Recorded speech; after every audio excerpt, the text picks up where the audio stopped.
Hello, fellow traders. 'Tis I, the Rumpled One, coming to you Thursday, January the 7th. The year's 2021. Let's talk trading. Knowing when not to trade with Walmal. And these videos are for educational purposes only. Your results may differ from mine and from Walmal's. Walmal, knowing when not to trade. How you doing today? I'm doing okay. Well, that's kind of a lie. I'm actually pretty much under the weather.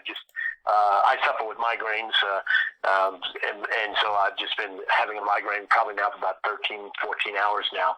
So is today a good day for me to trade? Probably not. And I've actually taken 3 trades so far today, and I've done okay. But it's been very, very difficult trading, trying to go and concentrate what's going on the charts. And so for me, the number one reason not to trade is I get up in the morning and I just don't feel well. You're just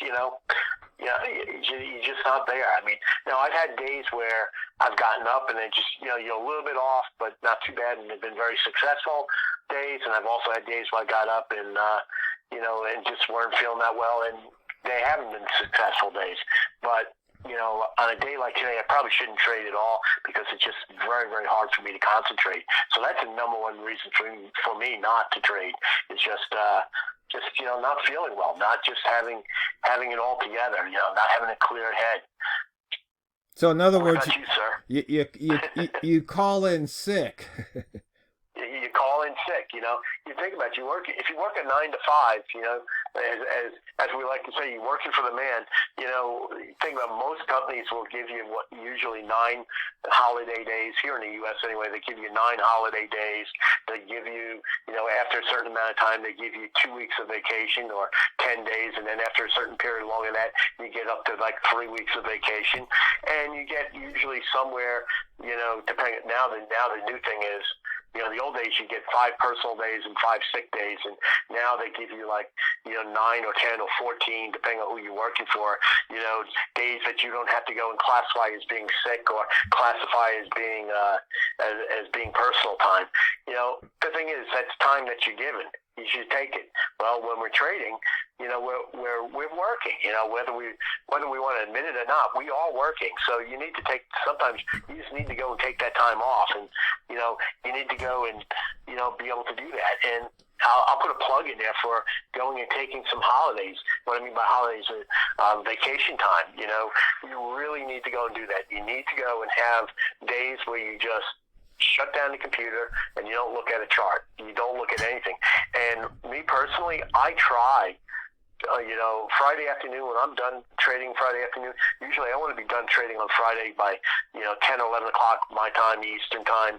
I want to be done by then, and I don't want to fire my computer up until Sunday night, 3 or 4 o'clock in the afternoon on Sunday. I just, I want those 2 days, those 2 solid days of just not even looking at a chart if I can help it, just to, get out there, as they say, smell the roses, smell the flowers, enjoy life a little bit, and get yourself refreshed. I thought you did your analysis on Saturdays. No, I used to, and then I got smart. I got yelled at by the boss of my house, which is known as my spouse. She put her foot down and said, "No, this is a day when you need to go and get some relaxation." Because that's what I used to do. I'd trade all week long, and then I'd spend all day Saturday going and doing that. And so now what I've done is that I try to finish trading by 10 o'clock or so on Friday, and then I'll put another hour or 2 in after that, just doing my books for the week, doing some analysis for the week. Even though the week is not closed yet, it's close enough. And then on Sunday, what I did add was on Sunday, I used to not look at the charts until maybe 7 o'clock on Sunday. Now I'll look at it 3 or 4 o'clock in the afternoon, and I'll put an extra hour or 2 in there. And so it's the same number of hours I put in. The difference is I go through a full 48 period time of complete downtime. Yeah. And I think that's important for your brain. Yeah, so for me, if my brain isn't on trading, those are days when I don't trade. Like if I got union stuff, or if I get just something else where my attention is really split and I know it, then those are days when it's just like, no. Or sometimes, like today, I have to leave in an hour. So unfortunately, I woke up about 2 hours too early, and I looked at my phone, saw some charts, and an hour later, I got out of bed saying, "Hey, this is an opportunity." By the way, that last short at double O would have paid off nicely. Because Yeah, remember, yeah, no, I just been wanting to short the pound, even though my first trade when like I said, I woke up early and I analyzed the charts. What I did was I just took my cursor and I saw where price was right here at the moment, and then I looked to the left and I saw these two wicks over here, and I just left the cursor right there, and then when price broke that line to the north, it was like in the trade. Unfortunately, I didn't stay in the trade because the first time I saw it was I woke up at this hour, watched it do this, and then when it came back down, it's like, you know what? This is second opportunity. I jumped in. Unfortunately, I was in single mode and I only took 2 pips and left, I don't know, a boatload on the table. Then I jumped in at 75 and did another single. It's something Walmal and I talking about. If you're in single mode where you try and get 1, 2, or 3 pips, or if you're in home run mode where you're just going to sit there and try and ride it for the duration of the move. Yeah, and as a lot of times it's just getting your mind tracked to what you're trying to accomplish, and most importantly, is what you're trying to accomplish, is it in sync with what the market's doing? If the market's running right now, it makes sense. If you get signals, let's say the market's going to start running down, okay, and we see that it's running down, and we start seeing, indications that we can get in, and with good solid signals, well, maybe it is time to go and start looking for those big pip moves. But at the same time, go back earlier in this hour where, for the first long period of this hour, it was in a range of only 14 pips or so. It just sat in there and just up and down, up and down, up and down. You could have made money there. There's no question about it. You could have made money there, but you couldn't have made money there if you were looking to go and try to get 10 pips or 15 pips, unless you were, incredibly lucky where you just happened to get in at the double O and you went short there. You're willing to go underwater for a while, and then you were willing to sit in that for a long period of time before it actually finally went and broke and gave you your 10 pips. Now, some traders trade that way, and that's okay. That's not how I do it. I see it chopping like that. I say, you know what? I'm going to do one of two things. I'm either A, going to say, you know what? I'm going to sit out of it. It's just time not to trade, or I'm going to go and say, okay, I can trade this. I see what it's doing. I'm only going to take 1 or 2 pips. And as soon as I get 1 or 2 pips, I'm out of the trade, and I look for the next signal to take it. And I'm going to miss that big move. If I would have just traded this, this last hour, I potentially could have made 1, 2, 3, 4 times. I could have had 4 different trades and picked up somewhere between 1 and 3 pips on each and every one of those trades. 4 times. Let's say I got 2 pips on each one as an average. That would have been 8 pips. That's not bad. That's not a bad payday for an hour's worth of work. But what I also would have done was that big drop off that happened. I would have missed it. I only would have gotten maybe 2, maybe 3 pips on that move. No reason to get upset with that. I made all those other pips. I was not playing that game. Yeah. And so I've got the M1 chart for the pound dollar up here, and we see it put a 3 ball in 3 bars ago here at the bottom. And then once again, if you put your cursor here, you see where the previous 2 ball was at the bottom. Now, the way Walmal and I trade is, you see we had a 3 ball here, and then we had a bull candle. Well, if you put your cursor right there at the top, that's a trigger line. And so you see here, it cut it, and you could have probably picked up a pip, maybe 2 pips on that first time, and then price started to move against you. You just jump out. And then you got a second opportunity here. Price went up, and you had a nice maybe 5 pips possible trade here.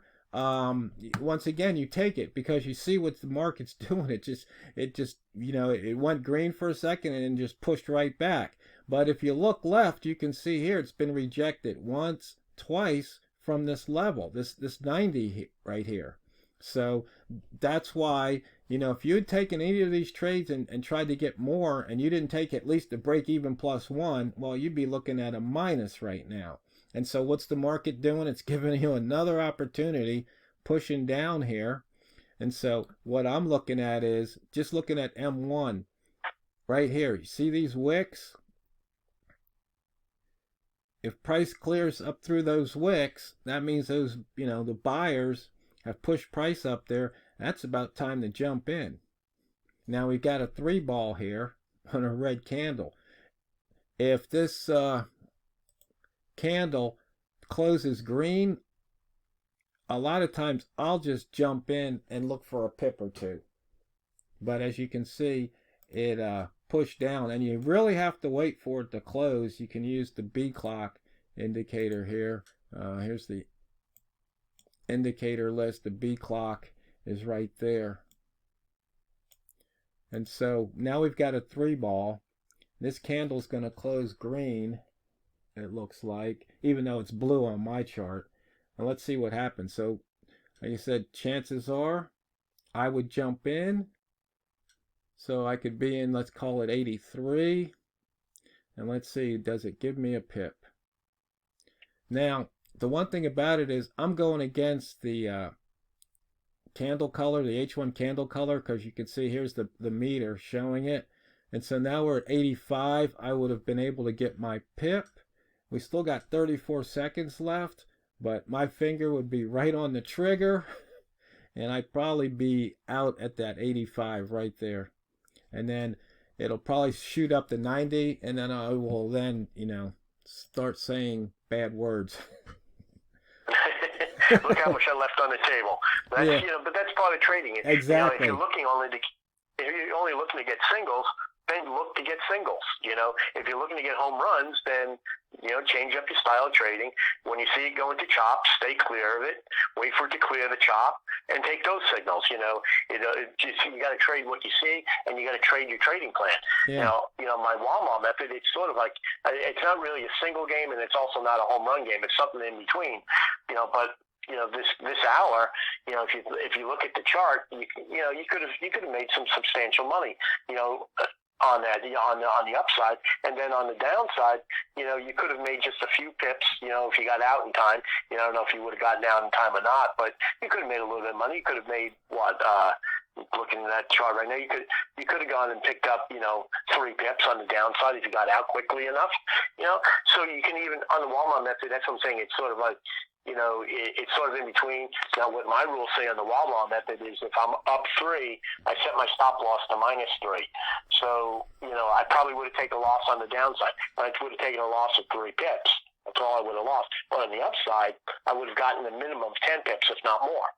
So, you got to go and basically say, hey, what is the market doing, and trade what you see. And if you see the market, going into a zone like it did in the middle part of this or the beginning part of this hour, where it just chopped back and forth. Well, if you want to trade it. Just go and chip it. Just get a pip, get a pip, get a pip, get a pip.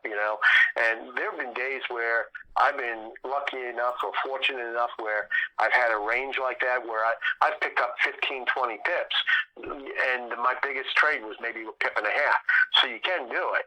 And I will say this though, it can be very exhausting, but it's definitely doable. Yeah, and as usual, the fastest 15 minutes in trading is just about up. So traders, if you're trading and you trade every day, you have to realize some days physically you might not be at peak, or mentally you might not be at peak. So don't force yourself, because those are the times when, if you're not at peak, or in the good operating zone, you can really mess up. Because remember, it's not what you trade, it's how you trade it. So go out there and drain the banks. This is TheRumpledOne, over and out.